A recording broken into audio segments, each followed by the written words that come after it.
Recently, we've been writing a bunch of new monsters for Dungeons & Dragons 5th edition, and we've been thinking a lot about how to do great boss battles. Those climactic final showdown where the party squares off against a single terrible monster. Legendary monsters have been a staple at most gaming tables, posing an adequate threat to parties for the end of a quest, adventure, or campaign.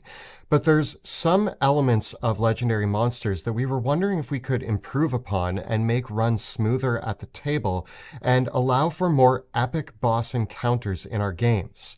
So we thought we'd share that with you today. My name is Monty Martin. And I'm Kelly McLaughlin. And we are the Dungeon Dudes. And these are our homebrew rules for epic bosses for D&D 5e. There's a lot to discuss, so let's get rolling. But first, we want to talk about this week's sponsor, The Curse of the Usurper. This adventure for 5th edition is over 1,000 pages long, spanning 3 epic books. The adventure begins when the characters get afflicted by an ancient curse and must search for a cure.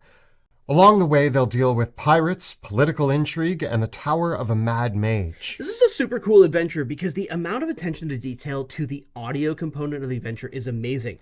All throughout the book are QR codes that you can scan to have the read-aloud text play for your group, and the adventure features original music composed just for the adventure too. All 3 books are available now, and you can also get miniatures, maps, and much more to bring this adventure to life at your table by following the links in the description below.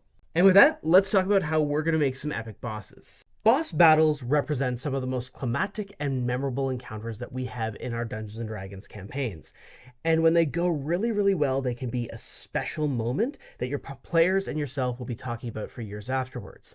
But when they go poorly, they can feel very frustrating, especially for yourself as a DM, when you put so much time into crafting that creature, crafting the encounter, only for the players to blow through it in a single round. They might still find that very memorable, but you can't help feeling a little bit disappointed that the boss didn't live up to the challenge that you wanted them to present. Now, in D&D 5e, legendary monsters pose a really great threat, something that we can use in our games to challenge high-level parties at the end of a quest, adventure, or campaign. But there's a couple issues that we've found with running legendary monsters that you don't run into all the time, but you can run into once in a while. The first one being the action economy. If you have a table of 4, 5, 6, or more players, it doesn't really matter if your legendary monster has legendary actions that they can take on their turn, because they're still getting greatly outnumbered by the amount of actions being used against them, the amount of attacks that they're taking, the damage that they're taking, and a good, well-equipped party can wipe the floor with a boss monster pretty easily. Now, it's easy to solve this problem by adding minions, and that's probably the refrain that tons of people are already starting to type into the comment section. And so before you say that, there's 2 things that we want to mention. First of all, sometimes the fantasy we want to capture with our boss battles is that of the player characters having an epic showdown against a single monster or foe. That's a valid fantasy. It's in a lot of games, it's in a lot of media, and we should have boss battles that are able to deliver on that experience. And second of all, well, there's a bunch of different ways to get around this that we've talked about on the channel. It's still possible for the player characters to ignore the minions, crowd control them, and beeline the boss. A boss monster just has a giant target painted on it, so it's going to bear the brunt of divine smites, the highest level spells, the sneak attacks, all those tricky ways that players can pull out the stops. It doesn't matter how many minions you put on the board, the players are going to gun for the boss, and a boss monster has to be able to roll with the heaviest punches the player characters can swing. The second thing that we found with legendary monsters is the use of legendary resistance. Now, I completely understand why legendary resistance exists. You don't want your party rolling in and casting banishment or hold monster on your epic boss and then having the combat encounter be over. But it kind of feels bad when you're a player character and you're using your incredible high-level abilities and the boss monster just says, nope, it doesn't land. And we don't really have a good way of flavoring this or making this sound epic at the table. It just feels like a shutdown. Most players who have been playing D&D for a while now know when they're fighting an epic boss encounter that they need to pick which 3 spells they're going to burn through to force those legendary resistances before they can unleash their actual spells that they want to use on the monster. Alternatively, if you're like me, you'll just choose spells like Force Cage, or Maze, or Wall of Force, or attack-based spells that simply ignore the fact that the monster has legendary resistance and go right for the way to incapacitate them outright or do as much damage as possible. There's ways to play around legendary resistance, but it ultimately feels unsatisfying for the player, despite the fact that legendary resistance is a necessary safeguard. Yes, is it better than having the monster completely shut down by hold monster? 100%. But it feels bad for the player to be the one that has your hold monster shut down. And that's something that we would rather address, finding this middle ground between the player being able to do something useful with that ability versus just having it said, nope, doesn't work, but it does consume the legendary resistance. 3 tries, then you can use it. So with those 2 elements in mind, Monty and I have started brainstorming ways that we can improve legendary monsters in our game and make them more of a threat at the table for a party of any size. And the first thing that we started thinking about was how these, what we're calling epic bosses, take their turns in combat. One of the first things that we thought of was the use of legendary actions on a legendary monster. Mostly legendary monsters get 3 legendary actions. Some legendary actions cost 2 or 3 actions. And these are actions that you can use at the end of another player's turn. Now, what ends up happening is if you have a large party, you might only get 1 or 2 or 3 of these in, depending on which actions you want to use, and then you're getting hit by a bunch of player characters the rest of the time. So the first idea that we started brainstorming on was, what if instead of the epic boss having a turn at all in any standard sense of the word, instead they just had legendary actions. And what happened is every time that a player character takes an action to attack the boss monster then gets to respond with its own action back. This allows it to feel like each player character gets a turn attacking the monster with an immediate retaliation, kind of a toe-to-toe combat between them and the boss. We've tried this rule out already in a couple of our games, and it feels great. It is so satisfying for the boss to be able to go blow for blow with the player characters. It really feels like there's a back and forth to the combat encounter where the boss is responding to every single thing the players do in an interesting and dynamic way. We've had to massage this rule a little bit to account for the variety of different actions that bosses can take. And so this is kind of the draft that we're working with right now. An epic boss still has a turn, but it doesn't take actions on its turn. It still moves on its turn, and it can still use interactions on its turn. And the reason why we realize that a boss still needs to have a turn is there's a lot of effects in the game that need a monster to have a turn to resolve. This is when you make your saving throws, or you take your damage from Spirit Guardians, or check to see if things recharge in any way. But the boss has no actions to use on its turn because it's going to take epic actions after every single player character. Now, keep in mind that this is meant to be for the player characters only. It's meant for them versus the monster. I'd say it is up to DM discretion, but if you have NPCs, I probably wouldn't count them in the equation for the blow-for-blow combat. However, if it's a lower level party against a very high level epic boss monster, maybe you do throw a few heroic NPCs in there to help out. It depends on the narrative of your story and where you're going with it. And then after each player gets their turn in combat with their action and bonus action and movement and all of that, then the boss monster gets to take an epic action. Now, the most standard epic action that a monster can take is probably their attack action. Depending on the type of monster, you're going to have a standard attack that they're going to make. But then also, Perhaps a monster can move as an epic action. I'm imagining that there's more nimble monsters that might get to move as an action, whereas other ones can only move on their turn and then not move if they're a big lumbering, slow-moving creature. So you can kind of play around as you're designing epic monsters. Does this one also have the option to move or dash as an epic action? Possibly interactions could be an epic action. And then also this is where you would fit in a lot of those unique monster abilities as well as an epic action. Epic actions differ from legendary actions in the respect that the epic boss always takes one epic action after every player's turn. There's no epic action that costs multiple actions.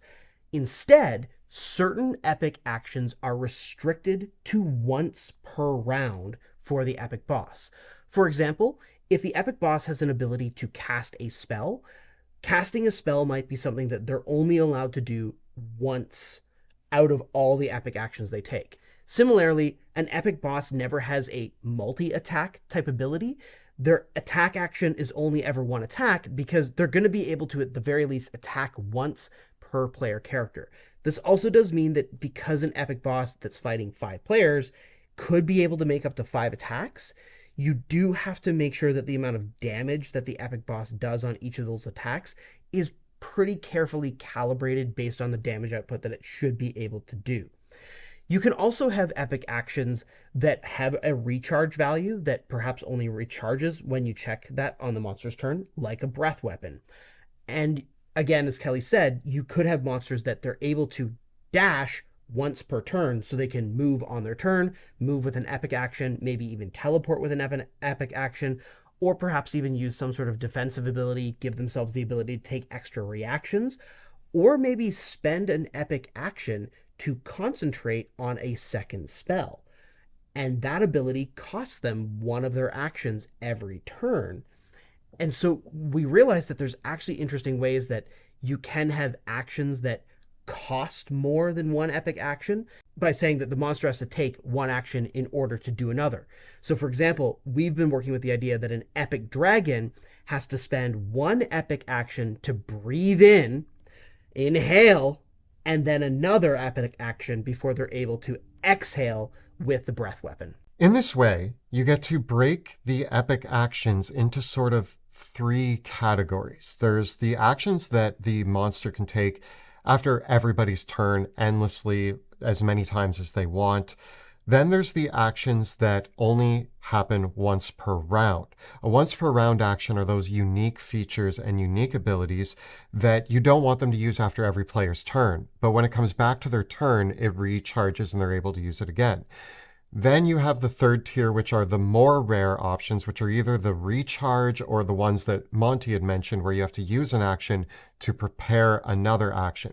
These are the ones that are going to take a lot more effort for the monster to actually dish out. That way you sort of have 3 tiers of different power levels of abilities that you can use. I think that this helps a lot with the action economy of an epic boss. Yeah. But then what about the resistance? The piece de resistance, if you will. What happens under this system if your epic boss gets stunned? Do they simply lose turn after turn of ability because they're only going to be able to save to break out of that on their actual turn? That's pretty punishing if they get stunned or hold monstered or banished or polymorphed or any of these sort of control effects.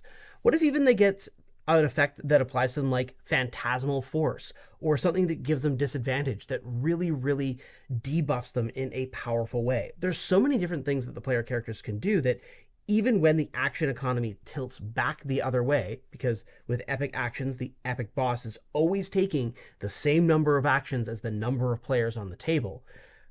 But then them getting stunned can really swing the difference. So how can we address this without just re-implementing legendary resistance? So we've been brainstorming this idea called epic resistance. The idea here is that we want to kind of find a middle ground between just saying no to the players or having them be able to walk all over your monster. So epic resistance works as follows. Epic resistance takes one epic action of the boss monster. So after a player goes in combat, The epic boss needs to now use their action to do epic resistance. The epic boss chooses one condition, spell, or other effect currently affecting them and rolls 1d20. On an 11 or higher, the effect ends on it. An epic boss can use this action even if it would otherwise be unable to take actions. Its actions are being controlled by another creature, or if a spell or effect alters its game statistics. The reason for that wording is that even if the creature is stunned or incapacitated or banished, you still are able to use epic resistance to try to get out of it. What this means is that all of these debilitating spells and abilities are costing the boss monster actions that they would then use usually to harm the party, and they have to give them up to try to break out. They always have a 50% chance. We found that this 50% chance benefits both parties because sometimes the monster's saving throws are so ridiculous that why even bother using your powerful spells that require a Constitution saving throw when this creature has a plus 15 to Constitution saving rolls. And then on the other hand, sometimes you're using Hold Monster and the DC from the player is 22 or 23 and the boss monster has a really bad saving throw and you're just going to succumb to it. By keeping it 50-50, it means that there's a chance that the monster will continue to be incapacitated by the ability and have to continue to use actions to get out of it. But eventually, they're probably going to be able to get out of it and keep on fighting the party. This means that stunning and incapacitating effects will always at least cost the epic boss one of their actions if they land. But they have the chance to cost that boss more. It just is diminishing returns because it's a coin flip how long it lasts, and odds are an epic boss is usually going to break out of it after at least 2 or 3 actions being costed. But we recognize that this could be something that is altered. Maybe some epic bosses, they have to roll a 15 or higher. Maybe some epic bosses are really super resistant and they get out on an 8 or higher. It actually gives us a lever that we can adjust, and we're going to explore a little bit more with playtesting whether 50-50 feels right or whether we should anchor it one way or another. But by making it a flat d20 roll rather than a saving throw, it does mean that it addresses those two issues that Kelly said, where some bosses, they have magic resistance and incredibly high saving throws one way, or some monsters, it's just their wisdom mod or their intelligence modifier is so low, they're never going to save against that ability. It means that it has a better chance of sticking initially, but how long it sticks around is always going to be up to this kind of epic resistance trait. And no matter what, it's always going to cost the boss at least one action, which means it will be temporarily incapacitated and unable to fight back against the players. So far in our playtesting, both of these elements have felt really great at the table. It feels like you are going toe-to-toe with an epic monster without needing minions or other creatures around. It's just you versus the boss, and the boss is adequately dishing out damage to the entire party, and each of the party members feels very much like they're participating in an epic battle. Not only that, but being able to throw out your greatest abilities and know that you are taking actions away from the boss monster feels really good. At no point does the boss just get to say, nope, that doesn't land. You still have to hit them and they still have to make their initial saving throw. But in this way, we don't have to fear what the actual stats are. We don't need to be like, oh man, I need to give this boss a plus 15 to Constitution, as I said earlier. You can give them more standard ability scores and just let them kind of roll with the punches as this happens. One other interesting bit of gameplay that actually emerged out of this is that we saw in some of our test games, and that we discussed when sharing these rules with some of our patrons, that players actually are incentivized to load up multiple control effects on the boss at once, because the epic boss can only use epic resistance to escape from one condition at a time. So if you have a boss that's hit by Stunning Strike and is also under Hold Monster and maybe has also been subjected to a Frightening effect, well, each of their turns they have to choose one of those to try to escape from. And I like this because in general, the party has to work together to layer these effects on. And whenever the party has to do that, I like it. That's teamwork. And teamwork is something that should be rewarded in play rather than discouraged or just shut down.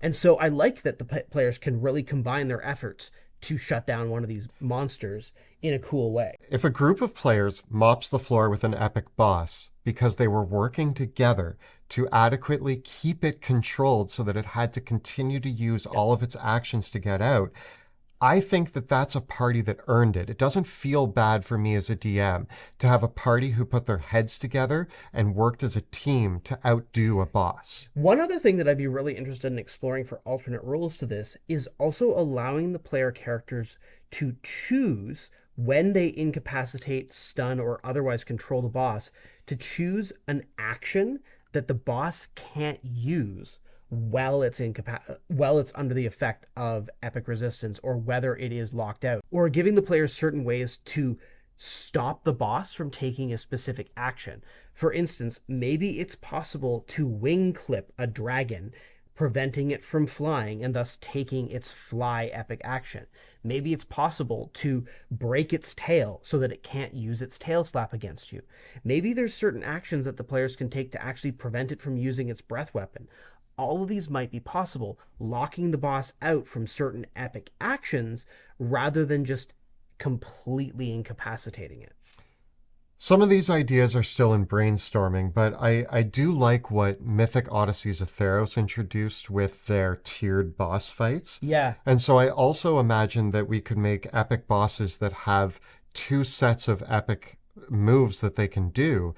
And those epic actions are broken into after the creature is below 50% health, or if they're reduced to 0, they come back and activate this second group of options. Or maybe specific epic actions that the boss recharges when they're bloodied, or when they're hit by a critical hit, or that they use in response to specific other abilities.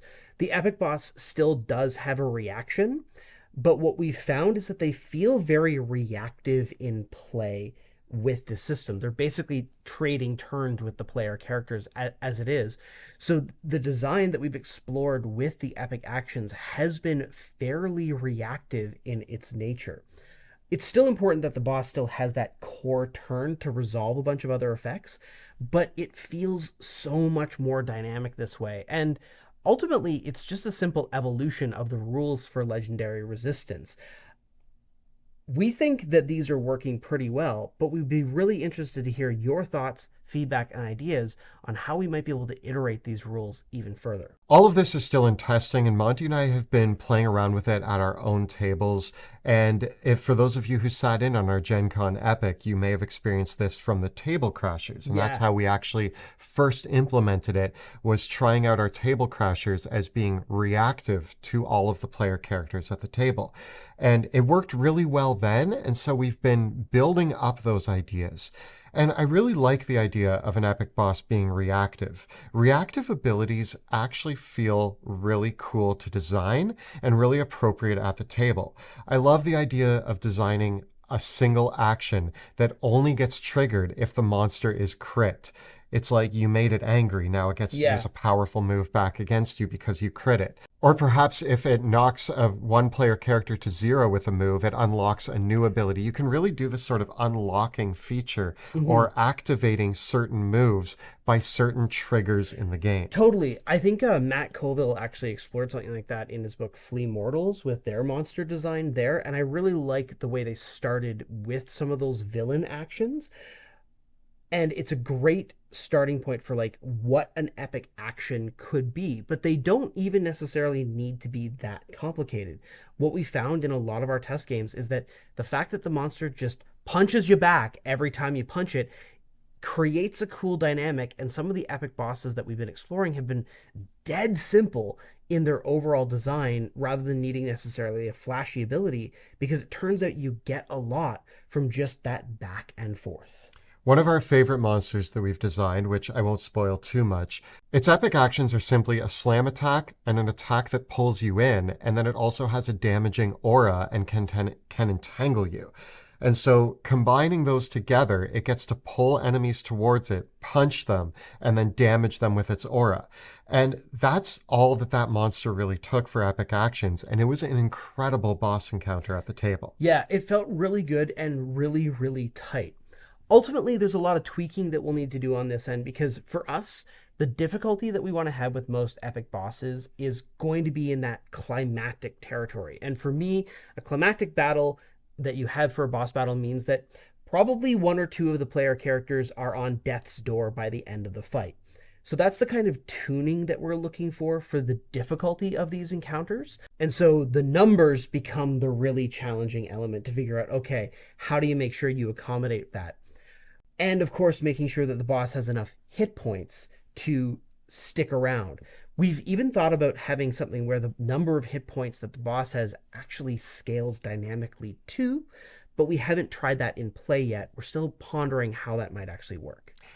So if you have any other ideas on how to make epic bosses work better in your game, or any fixes or concepts that you think that we need to include in this homebrew, please tell us your ideas in the comments below. The videos that we create on our channel are made possible with the incredible generosity of our Patreon supporters, many of whom joined us for one of our patron-only writers' rooms where we shared these rules with them for feedback and discussion. If you want to join our Patreon, come into our writers' rooms, our patron Q&As, and our Discord community, follow the links right down below. And if you just want to support us without joining our Patreon, you can hit the super thanks button down below. If you want to see us using some of these new rules in our games, we're hopefully going to be using some soon in our actual play in the World of Drakenheim, which is Tuesday evenings on Twitch. You can find all the previous episodes right up over here. And we've got plenty more homebrew videos for 5th edition right up over here. Please subscribe to our channel, like this video, and ring that bell so that you never miss an episode. Thanks so much for watching, and we'll see you next time in the dungeon.